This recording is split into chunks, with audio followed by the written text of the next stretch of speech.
During an eclipse night in the magical land of Narnia, at the Telmarine castle, Lady Prunaprismia gives birth to a baby son. General Glazelle brings the news to the lady's husband Lord Miraz, who immediately reminds Glazelle of his orders. He must find Prince Caspian X, who is the rightful heir to the throne, and kill him. Dr. Cornelius overhears this and rushes to wake up Caspian to hide him in his armoire, right before Glazelle arrives with his men and they attack an empty bed. Afterward, Cornelius helps Caspian get ready to escape and gives him an ivory horn, which must only be blown in an hour of dire need. Caspian leaves the palace after knocking down a few guards, but soon more men begin following him. Knowing the guards are scared of the woods, Caspian enters the shuddering woods to hide there, only to end up falling off his horse when he's accidentally hit by a tree. Then Caspian is found by Trumpkin, Knickerbrick, and Trufflehunter, who immediately notice the guards coming after him. Trumpkin goes out to meet them and tells Knickerbrick to take care of Caspian, which makes the boy assume the worst. Caspian decides to blow the horn, only for Knickerbrick to knock him out for it. Meanwhile in London, sisters Susan and Lucy are entering the Strand Underground station, where their brother Peter has gotten into another pointless fight that soon their brother Edmund joins as backup. The fight ends when 2 guards arrive and everyone scatters to avoid trouble. The siblings sit together and Peter complains about being treated as kids when a year ago they've been in Narnia serving as kings, but Susan reminds him they must accept their life here now. Suddenly Lucy cries out because something pinched her, and the boys suspect it's each other, but Lucy quickly realizes something magical is going on. Susan says they should hold hands, and when the train passes by, the walls around them dissolve until the group finds itself in a cavern near a beautiful beach. The siblings rush to play in the water, and Peter points out they must be back in Narnia, but Edmund doesn't recall Narnia having ruins in it. The group goes to investigate the ruins of a castle nearby and they're devastated to realize this is Cair Paravel, the place where they once reigned. Meanwhile Glazelle and his men return to the castle with a captured Trumpkin, which is perfect for Miraz's plan. Soon a council session begins because the lords, including Caspian, want to discuss the fact they don't trust Miraz, since it's very suspicious that Caspian disappeared the same night Miraz had a baby. Miraz responds by saying Caspian was abducted by Narnians, and as proof, Glazelle brings a gagged Trumpkin. Then Miraz explains that Narnians aren't as extinct as they thought and that they're breeding steadily while waiting for the right moment to conquer Telmar. He also swears he'll find Caspian and finish what their ancestors began. Back at Cair Paravel, Edmund finds signs of barrage, meaning the castle was invaded a long time ago. While time on Earth had only been a year, here a whole century has passed. The siblings keep looking around and discover the royal treasure room is still intact, so they use Edmund's torch to find their old royal clothing and weapons. However, Susan's horn is missing. Lucy also gets sad because she realizes all the friends they had here are now dead. Once they're properly armed, the siblings go looking for answers. At that moment, they discover a boat rowed by 2 Telmarine soldiers, who grab Trumpkin with the intent of drowning him. They're suddenly interrupted by an arrow that lands on the boat shot by Susan, who demands the dwarf be freed. The soldiers throw the dwarf into the water anyway, and while Peter and Edmund rush to save him, Susan shoots one of the soldiers, which scares the other into running away. Trumpkin isn't happy to be saved by humans, but he quickly changes his mind when he realizes these 4 are the kings and queens of old. Part of him is still afraid this may be a trap though, so Edmund accepts to have a quick spar to prove their identities. Since he hasn't done this in a while, Edmund has some trouble at first, but soon his body remembers and successfully disarms Trumpkin. The dwarf now believes them and thinks Caspian blowing the horn brought them here. In the shuddering woods, Caspian finally wakes up and hears Knickerbrick and Trufflehunter discuss what to do with him. Still thinking the worst, Caspian tries to fight Knickerbrick, only for Trufflehunter to cut in and ask who he is. Caspian tells them his story and tries to leave to escape from his uncle, only for Trufflehunter to stop him because the horns assigned Caspian is supposed to save them. At the castle, Miraz confronts Cornelius with the arrow they recovered from his fallen soldier and asks about the horn. Cornelius explains the horn could summon the 4 kings and queens, and then Miraz orders his arrest for teaching Caspian about old myths. Caspian notices all this and tries to tell Glazelle he should reconsider whom he trusts, but Miraz interrupts them to send Glazelle and his men to Baruna so they can capture Caspian before the Narnians do. In the meantime, Trumpkin and the siblings row upriver while the dwarf explains that Aslan abandoned Narnia when the siblings left, that's why the Telmarines were able to invade. Since then, the trees and many of the talking beasts of Narnia don't talk anymore. When they make it to shore, Lucy sees a bear and tries to befriend it, but the bear is savage and attacks her. Trumpkin immediately kills it and reminds the kids that things in Narnia are darker now. In the shuddering woods, Caspian, Knickerbrick, and Trufflehunter go looking for more Narnians. When Trufflehunter smells the Telmarine search party, the trio immediately runs away while the Telmarines chase after them. They manage to hit Trufflehunter, but suddenly, a mysterious tiny creature begins attacking the soldiers, killing them all in a matter of minutes with precise and deadly skill. Then the creature comes forward and reveals to be a mouse named Reepicheep, who notices Caspian is also a Telmarine and threatens to kill him. Trufflehunter immediately comes in his defense, explaining Caspian had been the one to blow the horn. At that moment a party of centaurs arrive and join them because they've also heard the horn. In a different part of the forest, Peter insists on taking the party along a pathway that Trumpkin sure doesn't exist anymore. It turns out the river eroded a canyon where the crossing once was. Suddenly Lucy notices something across the canyon and is shocked to see Aslan, the pseudo-god of Narnia, but for some reason the others don't see him too. Nobody believes Lucy except Edmund, who has already learned his lesson last time. In the evening, Caspian finds himself surrounded by a bunch of angry Narnians who don't know if trusting him or not. The Telmarines are usually cruel to Narnians, but Caspian did blow the horn. An argument that involves lots of screaming and accusations ensues, and Caspian finally gets them to calm down by pointing out that he's the rightful king, so he can swear to bring peace between Telmarines and Narnians. Glenstorm the centaur explains he's read the astronomical conjunction and this is the right time for an alliance, and Caspian is finally accepted by everyone as their new leader. Back to the siblings, they travel to Baruna and discover the area is occupied by Glazel's men, who are building a bridge and huge trebuchets by cutting down lots of trees. This path is too dangerous to keep going, so the group returns to the spot where Lucy saw Aslan earlier. When the others tease her for her vision, Lucy gets annoyed by their lack of trust and accidentally falls through a layer of loose ground, only to discover this is a ledge they can take to cross the river.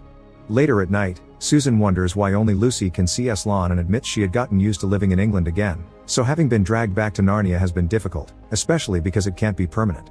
In the morning, Lucy finds some magic leaves and flowers and follows them to finally find Aslan, who tells her things never happen in the same way twice.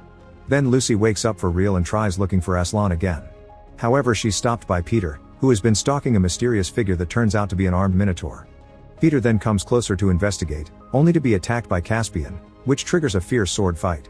After they exchange a few blows, Lucy asks them to stop as she notices this guy must be a friend because he's surrounded by Narnians. Once the siblings realize Caspian is the prince in exile, everyone does the proper introductions, and the Narnians are happy to have their kings and queens back. Accepting to work together, their first step is to move to find some fort where they can be safe to plan and prepare for battle. Caspian takes them to Aslan's house, and after an honorable welcome from the centaurs, he shows them that this stronghold was built atop the table where Aslan had died for Edmund's sins. Next, Reepicheep and his band of mice approach the bridge site to steal weapons and armor, only leaving behind a message saying you were right to fear the woods, X, that X stands for Caspian X. Miraz discovers this and orders Glazel to kill the guards that failed to protect their weapons. He also announces that Caspian has obviously turned renegade, so they need a new king. At Aslan's house, a fawn sentry sees a Telmarine scout at the edge of the woods. The war council gathers and Lucy says she wants to wait for Aslan, but Peter is sure the enemy knows about them now, so they must attack the castle while the enemy troops are at the bridge.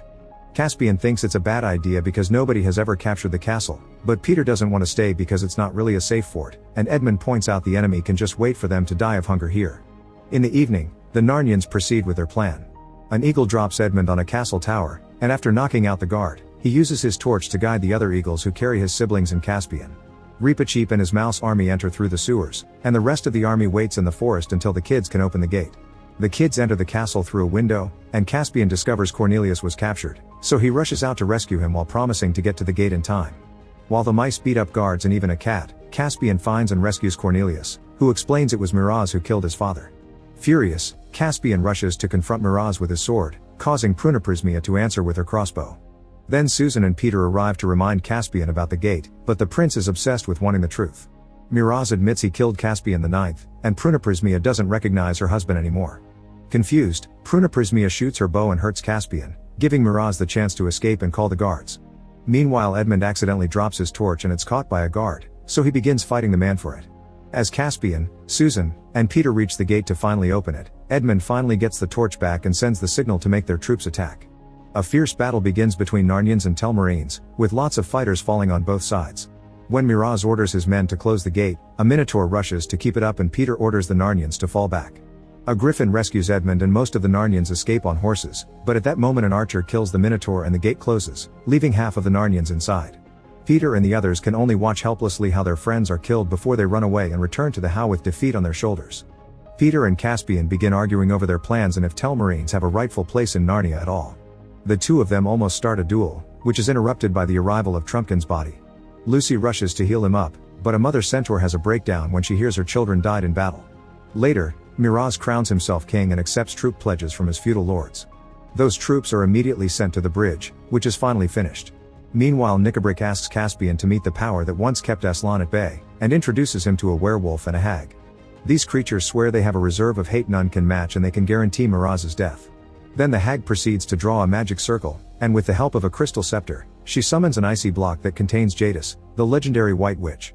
She needs a drop of human blood to escape and promises to help them if they help her first, so the werewolf grabs a hesitant Caspian while the hag gets blood from his hand.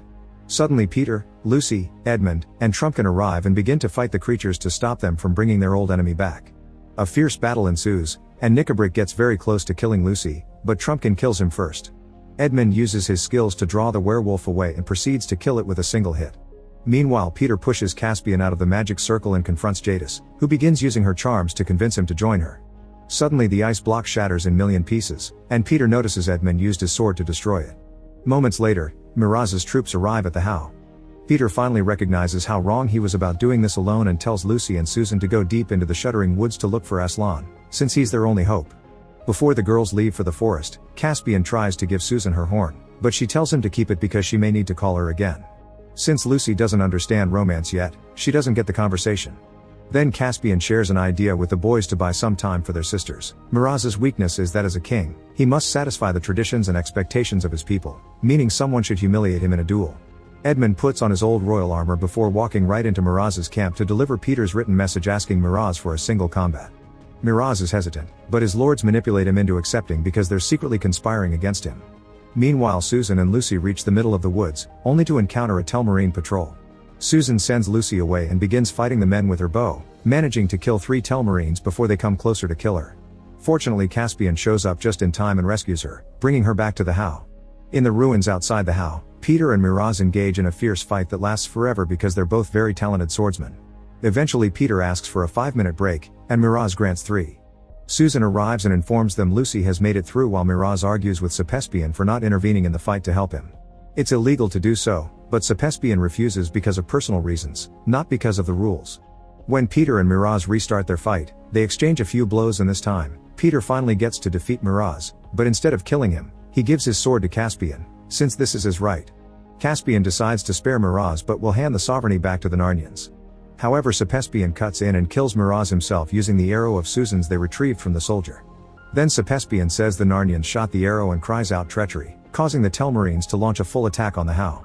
The artillerymen make full use of their trebuchets, so the Narnians make a special plan to counterattack. They mine the ground under the horses' hooves to make them fall. Then Susan and her archers shoot a hail of arrows at the falling men. Glazelle guides his cavalry into a charge, but Caspian together with Glenstorm and his own cavalry surprises the enemy by charging them from behind. Cephespian responds by sending his own infantry and the artillerymen manage to send a bunch of boulders to crash the gate of the How, which instantly seals it. It seems the Narnians will be defeated soon. At that moment in the forest, Lucy is being chased by Telmarine guards, but she's saved by the sudden arrival of Aslan. After scaring the guards away, he awakes all the forest trees with a mighty roar. Back to the battlefield, Caspian falls into a sinkhole and Glazelle approaches him to kill him, only to start hesitating. Before he can make his choice, a tree root picks him up and knocks him out as the trees take over the field, turning the tide in favor of the Narnians. A trebuchet manages to kill a tree with a rock, but another tree extends a root and finally crushes the trebuchets. Then the siblings and Caspian lead the counterattack, forcing Cephespian and his troops to take the bridge in order to escape. The group goes after them, but Cephespian encounters Lucy and Aslan first and makes his soldiers attack them. Aslan simply responds with another mighty roar and awakens the personification of the river, who lifts the bridge and hits the troops with its water, drowning Cephespian in the process. Afterward, the remaining Telmarines surrender to the Narnians. Aslan reunites with everyone and accepts Caspian as the next king of Narnia. At that moment, the band of mice brings Reepicheep, who has died in battle. However, Lucy uses her magic medicine and revives the little mouse, who bows for Aslan before noticing he has lost his tail. Aslan teases him for it before restoring his tail too. Afterward, Aslan takes Caspian and the siblings through Telmarine's capital, where the citizens meet them with cheers and fireworks. When they make it to the castle, Caspian announces that Narnia will be a Narnian Telmarine Federation, and any Telmarine that doesn't like that can return to the land of their forefathers, which happens to be an island on Earth that contained a portal to Narnia. Glazelle immediately accepts to come back and takes Prunaprismia and her son with him. Aslan opens a portal for them, and they disappear after crossing it. Peter uses the moment to point out Caspian must now take charge, meaning he and his siblings will take the portal and return to their normal lives too. Unfortunately this means Peter and Susan won't return to Narnia ever again because they're too old. After Peter gives Caspian his sword, Susan takes a moment to say goodbye to Caspian, lamenting that a romance between them would have never worked because she's 1300 years older than him, but she does gift him a kiss. The siblings step through the portal and magically find themselves back on the underground platform, where they take the next train as Edmund complains he forgot his torch in Narnia. Make sure to subscribe and turn on notifications so you can watch more videos like this. Thanks for watching.